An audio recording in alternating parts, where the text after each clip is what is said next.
महसूल सेवक आता होणार तलाठी, संप मागे, काय आहेत सेवा प्रवेश नियम, किती जागा देणार महसूल सेवकांसाठी, येणाऱ्या तलाठी भरतीमध्ये या गोष्टी लागू होणार का?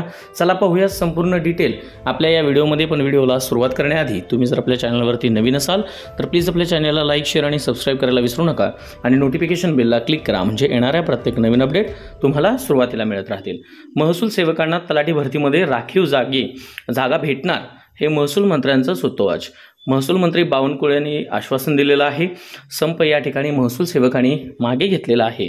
महसूल सेवकांची जी मागणी होती की आम्हाला चतुर्थ श्रेणीमध्ये वर्ग करण्यात यावं आणि मानधनाऐवजी आम्हाला वेतन श्रेणी मंजूर करण्यात यावी, अशी मागणी केल्यानंतर महसूल मंत्र्यांनी तातडीची बैठक घेतली आणि त्यानंतर हा प्रश्न मार्गी लावण्यासाठी त्यांना भेटण्यासाठी संपाचे जे पदाधिकारी होते त्या ठिकाणी भेट दिली आणि त्यांना आश्वासन दिलेलं आहे की येणाऱ्या तलाठी भरतीमध्ये तुम्हाला काही जागा या राखीव ठेवण्यात येतील।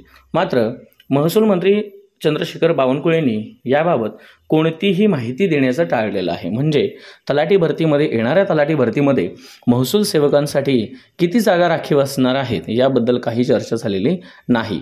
म्हणजे आता त्या किती प्रमाणात, किती टक्के जागा या ठिकाणी राखीव ठेवतील आणि महसूल सेवकांना त्या ठिकाणी संधी मिळेल, त्याच्यामध्ये अजूनही एक प्रश्न असा उद्भवतो की ज्याच्यामध्ये गुण सुद्धा ज्यांचे जास्त आहेत, त्याच्यानंतर अनुभव ज्यांचा जास्त आहे, यांच्यासाठी सुद्धा त्याच्यामध्ये काहीतरी सूट असणार आहे, हे सुद्धा डिक्लेअर नाही आहे। आता ते नंतर सेवा प्रवेश आल्यानंतर किंवा नियम आल्यानंतर आपल्याला कळेल। तुर्तास ही एक महत्त्वाची अपडेट होती। यानंतर येणाऱ्या तलाठी भरतीमध्ये महसूल सेवकांना जागा ह्या दिसणार आहेत, त्याच्यामुळे जी भरती येणार आहे त्याच्यामध्ये काही जागा ह्या कपात होऊन महसूल सेवकांसाठी राखीव असतील। व्हिडिओ आवडला असेल तर चॅनलला लाईक, शेअर आणि सबस्क्राईब करा आणि नवनवीन अपडेटसाठी आपल्या प्लेलिस्टमध्ये जाऊन उर्वरित व्हिडिओसुद्धा पाहायला विसरू नका।